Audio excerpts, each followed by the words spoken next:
कृष्णा। तो सभी का स्वागत है आज हमारे इस चैनल में।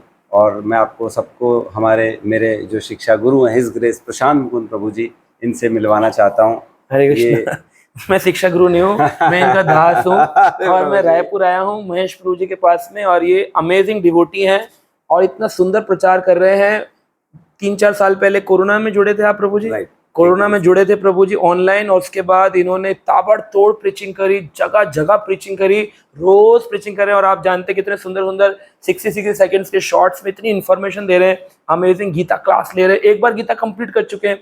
He is a perfect devotee, businessman है, डिवोटी हैं, और मैं क्या कहूँ। और इन्होंने मुझे बुलाया यहाँ कथा करने के लिए, तो आज हम बैठे थे थोड़े प्रश्न उत्तर लेने के लिए। प्रभु जी, ये इनका बड़प्पन है जो मुझे बड़ा बता रहे हैं, लेकिन मेरे में ये कोई गुण नहीं है। ये सिर्फ प्रभु जी इनकी कृपा से ही सब हो रहा है।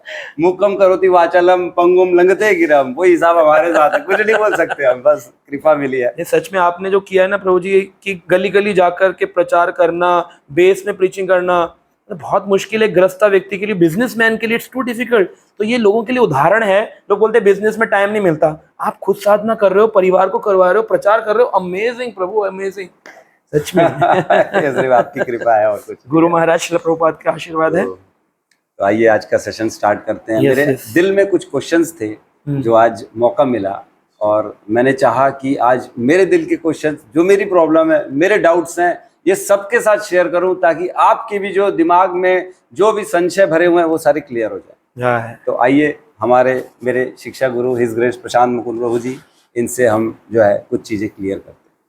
तो सबसे पहले प्रभु जी, मेरे को आप बताइए कि मनुष्य जन्म जो मिलता है जी, वो कितना दुर्लभ है। ये एक कॉमन आदमी, एक नॉर्मल इंसान कैसे समझ सकता है कि मेरे को मनुष्य जन्म जो मिला है उसकी कितनी गंभीरता को कैसे ले सकता है? देखिए बड़ा सिंपल सा इसमें एक उदाहरण समझाऊंगा, क्योंकि आपकी ऑडियंस जनरल डिवोट पीपल हैं जो अभी भक्ति में नहीं है। आप देखिए, जब ट्रेन जो होती है ना, रेलवे ट्रेन जो चलती है, उसमें एक स्टेशन आता है जिसे कहते हैं जंक्शन। जंक्शन क्या होता है? जंक्शन वो होता है जहां से दो ट्रेनें कटती हैं, यानी एक नई ट्रेन बनती है। तो इसी प्रकार शास्त्र कहते हैं 84 लाख योनियां हैं, 84 लाख स्पीशीज, जिसमें से 80 लाख स्थावर जंगम पशु पक्षी, जल के जीव, जलचर, 4 पैर पे चलने वाले, ये हैं। 4 लाख प्रकार के मनुष्य हैं। 4 लाख प्रकार के मनुष्यों में मनुष्य कैसे हैं? किन्नर हैं, स्त्री हैं, पुरुष हैं, साउथ अफ्रीकन हैं, चाइना के हैं, देवलोक के हैं, गंधर्व लोक के हैं। ये सब मनुष्य हैं। हर जीव मनुष्य की कैटेगरी में आ रहा है। 4 लाख प्रकार के।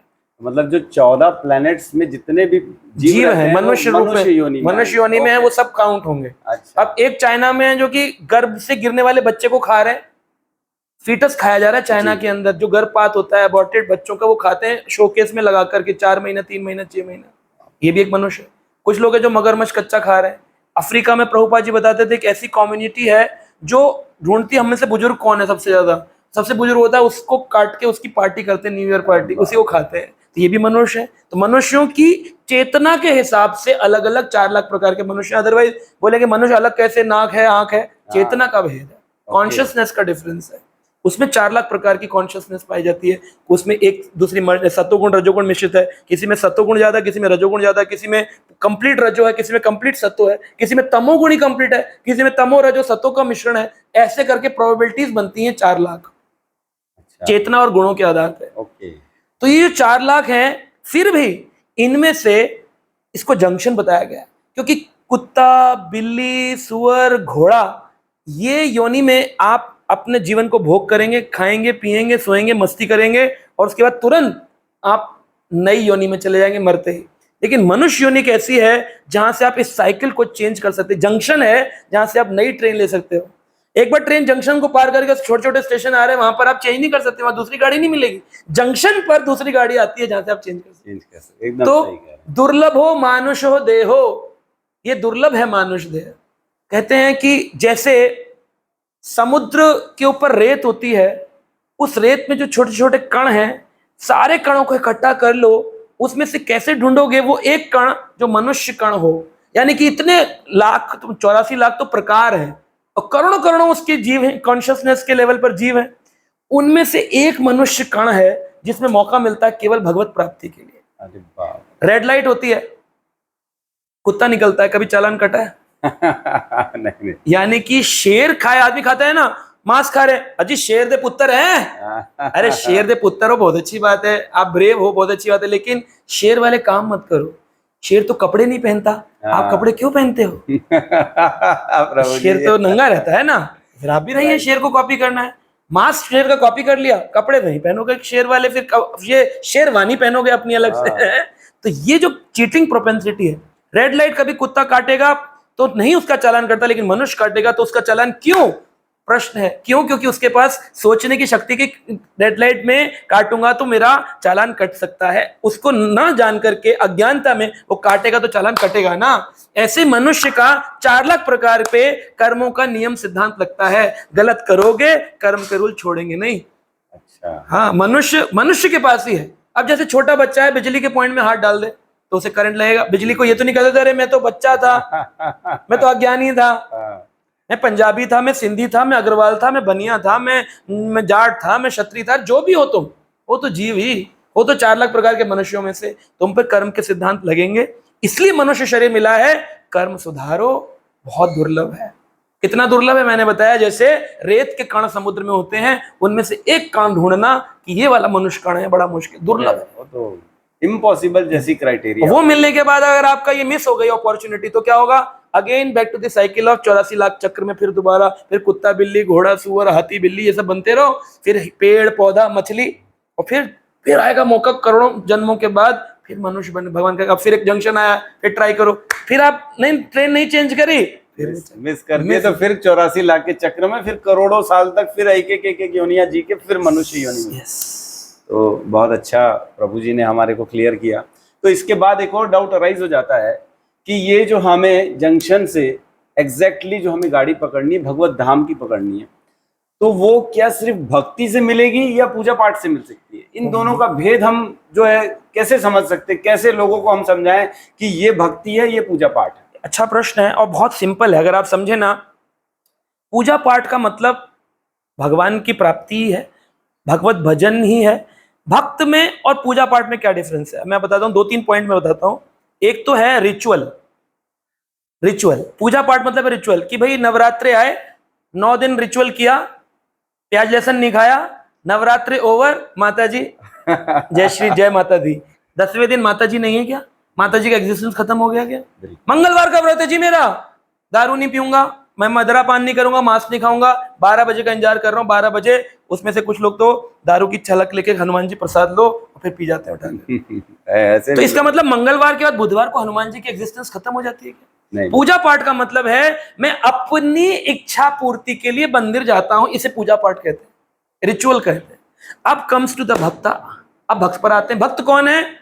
जो मंदिर जाता है भगवान की प्रसन्नता के लिए, स्पिरिट यानी आत्मा, स्पिरिट यानी आत्मा को रिचुअल करता है बड़े मनोभाव से, भगवान की प्रसन्नता के लिए स्पिरिट प्लस रिचुअल बन जाता है, स्पिरिचुअल व्यक्ति बन जाता है। रिचुअलिस्टिक व्यक्ति पूजा पाठ करता है, स्पिरिचुअल व्यक्ति भजन करता है, भक्ति करता है। रिचुअल वाला व्यक्ति अपनी इच्छा के लिए, अपनी प्रसन्नता के लिए, अपने डरों के लिए, मुझ पर ग्रह भारी है तो तेल चढ़ा दूं, मुझ पर ये मंगल भारी है तो मंगल का भजन कर दूं, अपनी इच्छा के लिए मंदिर जाता है। लेकिन भगवत भक्त भगवान की प्रेम के लिए, भगवान की प्रसन्नता के लिए, अपनी सेवक भाव से, स्वामी की सेवा के भाव से मंदिर, दोनों मंदिर जा रहे हैं, दोनों भजन कर रहे हैं, एक पूजा पाठ कर रहा है, एक भक्ति कर रहा है। That is difference, main difference. One is doing for उनके लिए, एक वो कर रहा है अपना। एक हो गया सेल्फिश और एक हो गया सेल्फलेस। एक भगवान की प्राप्ति और अपने को एक हो गया जिसको कुछ इसकी इच्छाएं हैं।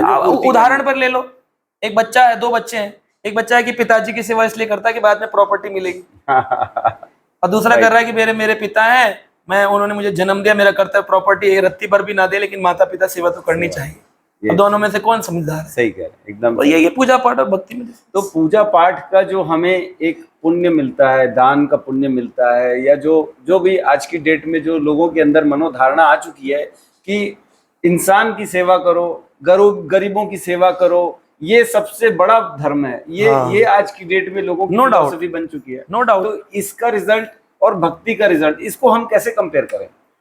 देखिए, ऐसा है कि जो भगवान का भक्त होता है ना, उसमें ये सारे गुण अपने आप ही होते हैं। अब जैसे इस्कॉन मंदिर का उदाहरण ले, इस्कॉन मंदिर लोगों को भक्त बनाता है और उनको कृष्ण भक्ति सिखाता है, लेकिन साथ में हमारे मंदिर में शिल प्रभुपाद जी चाहते थे 10 किलोमीटर रेडियस में जहां पे भी मंदिर हो वहां कोई भूखा नहीं सोना चाहिए। यानी जो भगवान का भक्त है वो दया का भाव भी रखता है, वो गरीबों को खाना भी खिलाएगा। हमारे पास कोई आएगा, एक बार हमारे गुरु महाराज जिसोलेंस गोपाल कृष्ण गोसाई महाराज वृंदावन परिक्रमा कर रहे थे, एक गरीब बैठा था और वो बोल रहा था मुझे ठंड लग रही है महाराज जी मुझे ठंड लग रही है, मैं मर जाऊंगा। महाराज निकले ही थे वृंदावन इस्कॉन मंदिर से, तभी तुरंत उन्होंने अपने भक्त को बोला जाओ मेरे रूम में जाना, वहां एक जैकेट है, कल ही मुझे अमेरिका से एक भक्त ने ला करके दी है, मुझे दी है। यानी अपने गुरु को क्या बेस्ट चीज दी जाती है, बेस्ट चीज ला कर दी, अमेरिका से जैकेट आई है, महाराज ने मंगवाई। अब क्या व्यक्ति कहेगा वो वाली खुद पहन लेगा और जो पहनी हुई पुरानी वाली उसको दे देगा, लेकिन महाराज जी ने वही जैकेट रैपर के साथ उस गरीब को दे दी।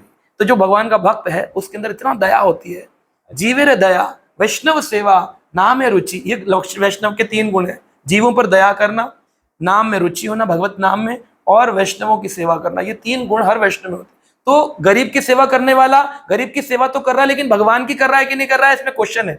कर सकता है लेकिन कर रहा है नहीं कर रहा है क्वेश्चन। लेकिन जो भगवान की सेवा कर रहा है इसमें कोई क्वेश्चन नहीं है, वो गरीब की सेवा अवश्य करेगा, वो लोगों की सेवा अवश्य करेगा, क्योंकि उसके अंदर भक्ति का भाव है, वो सब में भगवान का दर्शन करता है, ना जाने किस रूप में नारायण मिल जाए। तो इसलिए वो भगवान का भक्त सब लोगों पर दयावान होता है। और एक सिद्धांत इसमें लगता है, एक माता पिता थे, उन्होंने अपने बच्चे को अमेरिका भेज दिया, अमेरिका भेजा, पढ़ा लिखा के सारी प्रॉपर्टी लगा दी उसकी। अब जब सारी प्रॉपर्टी लग गई, अब बड़े दुखी बच्चा अमेरिका जाके भूल गया माता पिता, कह रहा है जी हम तो भूल गए, फोन नहीं उठाता है, पता नहीं क्या हो गया, हमने सारा पैसा सोचा था इसको लोन वोन दिलवा कर पढ़ाई भी करा देंगे, ये हाथ सेटल हो गया है, अब ना तो हमें पूछता है ना कुछ रिटर्न करता है, लोन भी हम पर चढ़ा हुआ, सब कुछ, बड़े परेशान। तो उसके 4 मित्र थे, 4 मित्रों में से एक मित्र ने बोला मैं माता जी आपके ना पूरे साल के खाने का अरेंजमेंट करूंगा। मित्र हमारा नहीं, भूल गया कोई बात नहीं, हम तो है। दूसरा बोला मैं आपके सारे साल का कपड़े का अरेंजमेंट करूंगा। तीसरा बोला मैं आपके सारे साल की दवाई का अरेंजमेंट करूंगा, चिंता मत। चौथा बोला एक बात बताओ, ये अरेंजमेंट करना काम तो इनके पुत्र का है ना, हम कर रहे हैं वो ठीक है, लेकिन इनका काम तो इनके पुत्र का है। बोला मैं जाऊंगा, अपने लंगोटिया यार है मेरा मित्र पुराना बचपन का, मैं जाऊंगा उसको पकड़ के ले आऊंगा और ला करके इसके माता पिता से मिलवाऊंगा। तो उसने अपना पैसा खर्च किया, टिकट लिया, अमेरिका गया, दोस्त से मिला, बोला तेरे माँ बाप तुझे याद कर रहा, सच में मेरे माँ बाप? कह रहा हाँ तेरे माँ बाप याद कर रहे हैं। कह रहा मैं तो सच में यार मैं भूल गया था माँ बाप को। कह रहे बता वो रोते हैं रोज? सच में इतना प्यार करते? कह रहे हाँ चल वापस। तुरंत उसने बैग पैक किया, इंडिया। अच्छा, आके माता पिता को गले, माता पिता बच्चे। अब आप बताइए, इन चारों ने माँ बाप की सेवा करी, इन चारों में से सबसे अच्छा मित्र कौन सा जिसने अच्छी सेवा करी? लास्ट वाला, जो लेके आया पुत्र को। तो यही भक्त लोग करते हैं। माता पिता जो है, राधा कृष्ण जो है, उनको भूल करके संसार में भौतिक में पड़े हैं और कह रहे हैं कि माता पिता को कपड़ा पहुंचा दो, माता पिता को दवाई दे दो, माता पिता को खाना खिला दो, लेकिन दूसरे व्यक्ति को यह एहसास दिलाना कि हम सब भगवान के हैं और उनको भूल गए हैं, चल वापस तुझे तेरे माँ बाप बुला रहे, चाहे अपना पैसा खर्च करके जाना पड़े, तो वहां प्रचार करने जाते हैं। ये बताओ प्रचारक कितना बड़ा काम है, भक्ति कितना बड़ा काम है। बिल्कुल बिल्कुल सही कह रहे हैं। ये बात समझ जाए, संसार तो बदल जाएगा, संसार बदल जाएगा और भगवान से जाके मिल लेगा मनुष्य जीवन का सदुपयोग कर पाएगा। तो एक प्रश्न इससे और मेरे मन में आ रहा है, पूछने की इच्छा हो रही है। तो एक मतलब एक हम एग्जांपल ले, जैसे एक नॉर्मल आदमी भक्ति कर रहा है, तो वो क्या इसी जन्म में भगवत प्राप्ति कर लेगा कि उसको कुछ जन्म लगेंगे या फिर से 84 लाख में घूमेगा या कुछ ऐसा? देखो, भगवत प्राप्ति एक जन्म में की जा सकती है, डिपेंडिंग ऑन सिंसियरिटी कितनी है। अब आईएएस का पेपर है, ये प्रश्न पूछे, बोले ये एक ही बार में पास कर जाएगा या कई साल लग जाएंगे? एक बार में भी कर सकता है। सिंसियरिटी हो, वो डिजायर हो, वो लॉलियम हो, वो एनर्जी हो, एंथुसियाज्म हो, in one go one can become an IAS. लेकिन अगर उसमें थोड़ी सी लेथार्जिक आ गई, तैयारी में कहीं कच्चा रह गया, तो दूसरे साल, नहीं तो तीसरे साल, नहीं तो चौथे साल डिटर्मिनेशन होगा तो वो प्राप्त कर लेगा, और उसके कर्म होंगे, भगवान की कृपा होगी तो वो पार कर जाएगा। अब यही बात आती है भक्ति में। भक्ति एक ही कर्म जीवन में करके प्राप्त कर लेगा। भक्ति बड़ा अच्छी बात है कि भक्ति एक ही जीवन में करी, और अगर मान लो सांप सीढ़ी का जो गेम है, 0 से शुरू और 50 तक पहुंचा और वो मर गया, मृत्यु आ गई, अब वो 100 तो नहीं कर पाया था जो भगवान मिल जाए उसको, 50 तक ही पहुंचा था। तो भगवान कहते हैं नेह अभिक्रम नाशवस्ति प्रत्यवायो न विद्यते स्वल्पम अप्यस्य धर्मस्य त्रायतो महतो भयात्। गीता का दूसरा अध्याय 40 नंबर श्लोक। भगवान कह रहे हैं गीता में, ना यह अभिक्रम नाशवस्ति, इस भक्ति करी गई का नाश नहीं होगा, और यह कभी समाप्त नहीं होने वाली, और जितनी कर ली है यथारूप अगले जन्म में कैरी फॉरवर्ड हो जाएगी। जैसे जन्म होगा बच्चे का, वो 51 नंबर से शुरू करेगा। इसलिए देखते हैं कई घरों में बच्चे बचपन से ही हरे कृष्णा कर रहे हैं, राम राम कर रहे हैं, भक्तों के घरों में आ रहे हैं। कोई 80 पर कर गया और मर गया, वो सीधा आचार्यों के घर में जन्म लेगा कि बड़े वैष्णव प्रचारक हैं, उनके घर में छोटे छोटे बच्चे चोटी रख के हरे कृष्णा कृष्णा कृष्णा कर रहे हैं। 80 तक करके आए, 81 से शुरू हुई। कोई 99 तक करके गया है और वो आ गया, वो तो सीधा सीधा मतलब सोचो महान किसी तिरुपति बालाजी मंदिर के अंदर सीधा ही वो कोई मंदिर का सीधा ऑल्टर पे सीधा आ जाएगा बच्चा जन्म होते ही। वहीं का पुजारी का बच्चा है जी, राधा रमण मंदिर पे होगा, इस्कॉन मंदिर में होगा, प्रचारक का बच्चा होगा, बहुत बड़े आध्यात्मिक प्रचारक कथावाचक का बच्चा होगा। इस तरह से अब उसको मौका मिलेगा। इसमें हास नहीं है, हानि नहीं है। थोड़ा बहुत भी किया तो भगवान कहते त्रयतो महेतो भयात, मैं तुम्हारी महान भय से रक्षा करूंगा। अगर किसी ने 30 40 10 5 2 कदम भी चला होगा ना, भगवान का सुअल्प अल्प से भी थोड़ा किया होगा, तेरी महान भय से रक्षा करूंगा। भगवान रक्षा करते हैं और 3 से फिर शुरू कर देते हैं। तो इसमें कभी हाथ नहीं, ये नहीं होगा कि 50 तक करी थी, मर गए तो फिर 0 पे आ गए, वो नहीं। MBA किया हो, M.Tech किया हो, B.Tech किया हो, डॉक्टर बने हो, MS मेहनत करी हो, 20 साल 25 साल लगे, बिजनेस जरूरी थोड़ी अगले साल अगली बार अगले जन्म में इसी घर में जन्म ले महेश जी। सही कह रहे हैं। जरूरी थोड़ी। तो मतलब एक चीज इसमें क्लियर ये समझ में आ रही है कि ये जो भक्ति की प्रक्रिया है, जो भी कार्य बताए जा रहे हैं भक्ति के लिए, उसको थोड़ा सा भी करेंगे तो उसका कभी कभी कभी नाश नहीं होगा, बाकी सारी चीजों का नाश हो जाएगा। एग्जैक्टली है ना। तो थोड़ा सा भी करके देखिए, क्या पता इस जन्म में नहीं तो अगले जन्म में भगवान की प्राप्ति हो जाए। बहुत अच्छा लगा मेरे गुरु महाराज, शिक्षा गुरु हिज ग्रेस प्रशांत मुकुंद प्रभु जी से। Not Maharaj, I am just a servant of all the devotees. तो ये मेरे को प्रेम करते हैं इसलिए ऐसे सब शब्दों का उपयोग कर रहे हैं, और मैं साधारणतः जीव हूँ। आप हम लोगों से कनेक्ट हो सकते हैं और महेश प्रभु जी से कनेक्ट हो सकते हैं। अगर आप रायपुर में रहते हैं, अगर आप दिल्ली बम्बई कहीं पर भी हैं, ऑनलाइन क्लासेस में मेरे साथ कनेक्ट हो सकते हैं। उदाहरण है ऑनलाइन क्लास का, महेश प्रभु ऑनलाइन जुड़े थे, कभी नहीं मिले थे, भक्त बन गए, 16 माला का जप करते हैं, गीता पढ़ते हैं, गीता का प्रचार करते हैं। अमेजिंग। हरि हरि बोल। आपकी कृपा प्रभु जी। जय शिला प्रभुपाद की जय।